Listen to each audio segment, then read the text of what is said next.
Hey guys, hope you're having a great day with a great life. Back with a friend, Jake Schmidt. What's going on, guys? We're doing some Rush today because he has not heard 2112. I like Rush. I've heard Tom Sawyer, heard Limelight.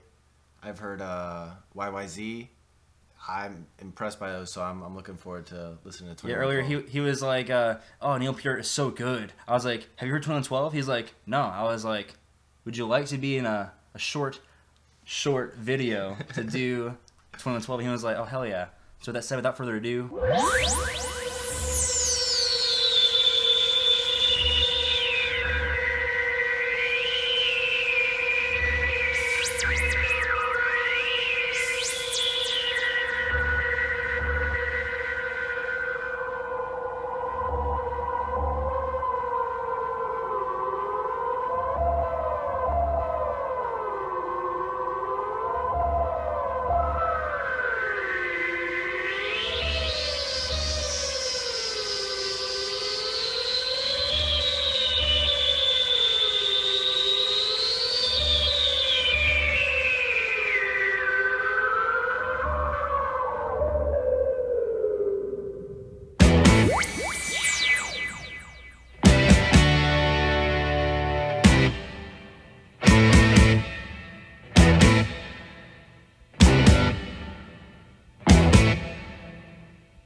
must be.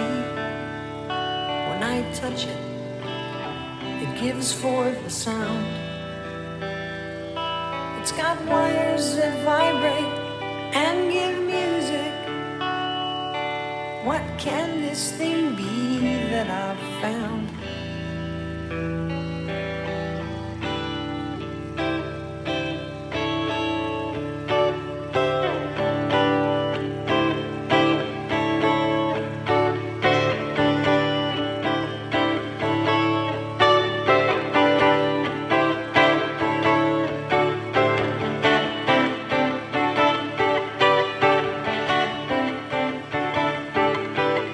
See how it sings like a sound.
I wandered home through silent streets and fell into a fitful sleep. Escape to realms beyond the night. Dream, can't you show me light?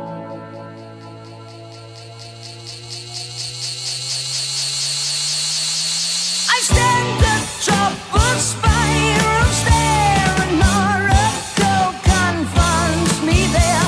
He leads me on light years away through astral nights, galactic days. I see the works of gifted hands that grace the strange and wondrous land. I see the hand of men arise with hungry mind and open eyes.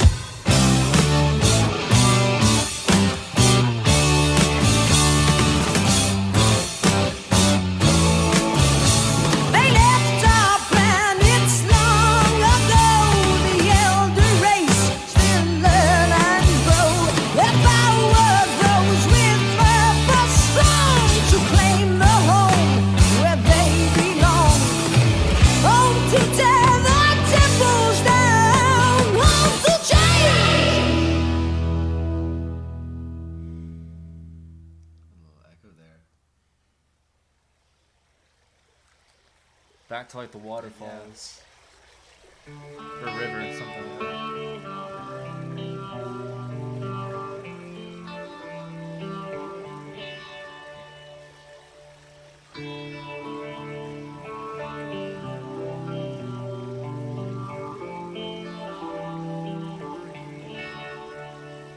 The sleep is still in my eyes. The dream is still in my head. I heave a sigh and sadly smile and lie a while in bed. I wish that it might come to pass, not fade like all my dreams. Just think of what my life might be in a world like I am seeing. I don't think I can carry on this cold and empty life.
that's the fucking song, dude. That was crazy. It like It's just I felt like I went through like different, not just like biomes, but like different like planes, Planes, like reality yeah. almost. Because they just the transitions are so like smooth, and each one has like such a grip on you to where you just like emotionally like follow it almost. You know what I mean? Yeah. That's a good way of putting it. That was Oof. the transitions. Insane. It was crazy. It seemed like there were like 6 songs in this one song. Yeah. Well, I feel like they kind of had to pitch it that way because part of the story behind this album is like, basically, this is supposed to be like their last album. From I know this from all the comments, like, because these guys drop hella comments regarding. So I've read so much about this album just because of fucking the viewers, and it was gonna be the last one. They were gonna like stop being a band because like I guess their label said you need more radio songs, blah blah. Your past like records haven't sold that great. Like you need some bangers on this record. Or, like we're done with you basically. And so they wanted some short radio bangers. Into that they wrote like a 20-minute epic. They're like, you know what, we're gonna go out with the bang then, but we're gonna like put everything like into it. But the way they had to pitch it was it's 20 minutes, but if you think about it, each song is like separate parts almost. Yeah. To where it could be cut. You know what I mean? So just. And that's kind of like what the song's about too, because I remember in the cave, basically he finds a guitar, like it's like an ancient like miracle type thing, and then he tunes it. He musically tunes the guitar, and I don't know how you musically tune a guitar, but like he did it, and then I guess he brings it to like the priests or something like that, who I guess is like the in charge of like whatever type of government or social system that is in place in that realm, which I'm guessing is futuristic, maybe in 2112 perhaps. And they go, oh, we know that exists. Like we've known about that for a long time, but it's gone now for like a good reason, basically. Yeah. Saying like it's a waste of time, like it's like maybe like the ancient ways or some shit like that. But basically, he's totally dissing him.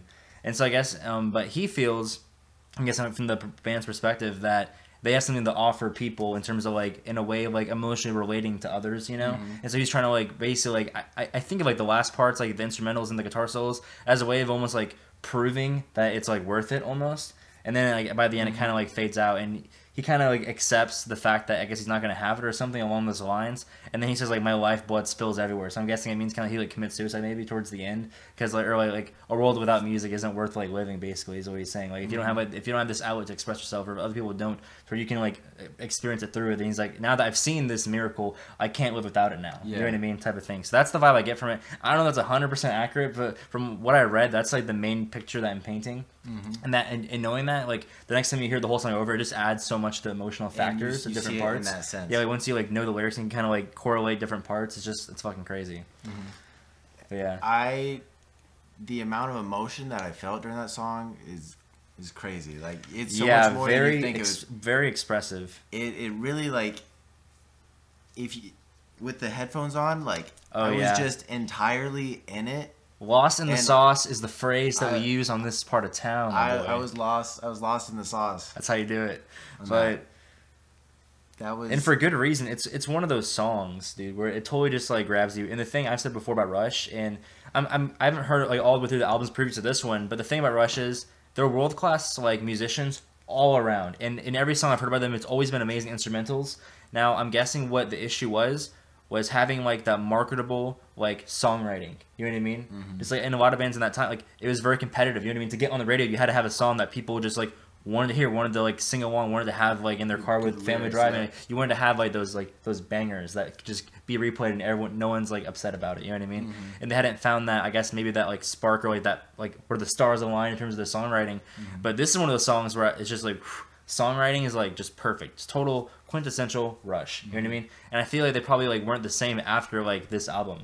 You know what I mean? Because this is where like they went off on a limb, they did their own thing, and it ended up working in their favor. Because after this record like sold commercially like so successfully, they were able to like at that point it's like, okay, do what you want, kind of thing. Mm-hmm. You know what I mean? Like they kind of like earned their right to like write how they want to write without so much like influence on like you have to write songs like this because of this and this if you want to make money, blah blah blah, capitalism, blah blah blah blah.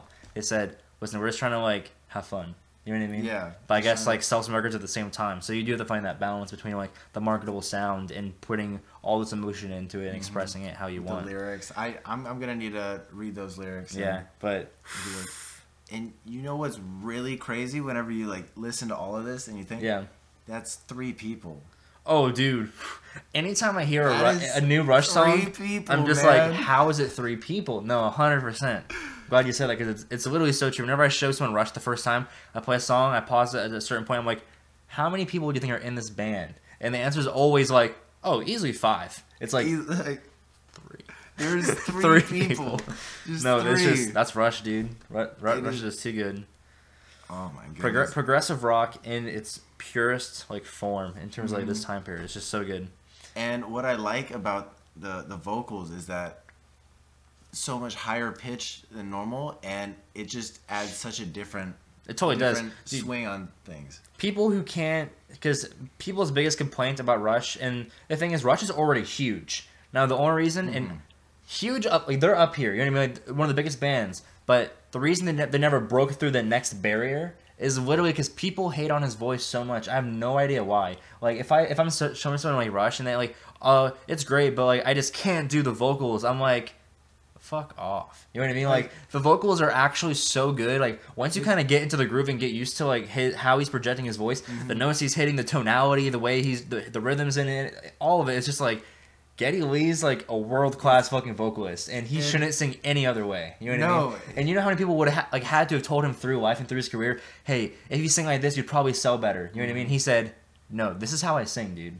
People listen or they won't listen. I don't care. But I'm not gonna like come up here and sing in a way I don't want to sing. So like just like Rush. It's like fuck the haters. You know what I mean? Like let him sing how he wants because it is good. You know what I mean? It blows my mind. Unique. It blows my mind. It's so unique. Yeah, it's just. Italy and his bass playing too. One of the best bass players just in the game, like straight up. That's the thing. And like you listen to it and you hear the vocals, but you don't realize that he's also keyboard and bass. Dude, this dude's while crazy. He's singing. This dude's crazy. And Neil Peart, dude, if he's not on someone's like at least top 3, like for drummers, it's like then they don't know drummers. It's like have you listened around at all? You know what I mean? You know what I mean? It's like I don't think you have the credentials to be having this conversation with me right now. If you're gonna tell me that he's not in your top 3, like what the heck? You know what I mean? That's just how it is. And Alex Lifeson, the guitarist, dude, his playstyle is just so like out there, so different. Just a lot of different like influences that build his like unique like style. You know what I mean? I have him up there with Jimmy Page. He's good, dude. He's good technically and just the writing. Just all of it's good, and just how he employs his instrument and speaks through it. Because he's one of those guitarists that can wail with his strings, you know what I mean? And like actually like get that emotion like straight through. Like let's say some guitarists they have the technical abilities, and here's the emotion. There's a little bit of overlap, you know, but some guitars are really good at having that technical ability with the emotion overlap almost perfectly to where everything they're doing is just like straight through a pipeline emotion at your face. Yeah, like and he's one of those guitarists. He was literally like telling a story with the guitar through that song. It's because he never plays like too fast or too out there. You can follow what he's doing, and if like sometimes he goes a little crazy, but like if you can kind of like keep up, it's just like he takes you away, dude, 100% on a journey. And that's just the 3 are so talented. That's how they can make this good of music with 3 people. It's wild. It's crazy. All right, so we're rambling. With that said, guys, if you enjoy this video of me showing my friend Jake a Rush song, 2112, go in and just like let us know if you want us to have him on at any other point. And with that said, we'll see you guys next time. Have a fantastic day. See you guys.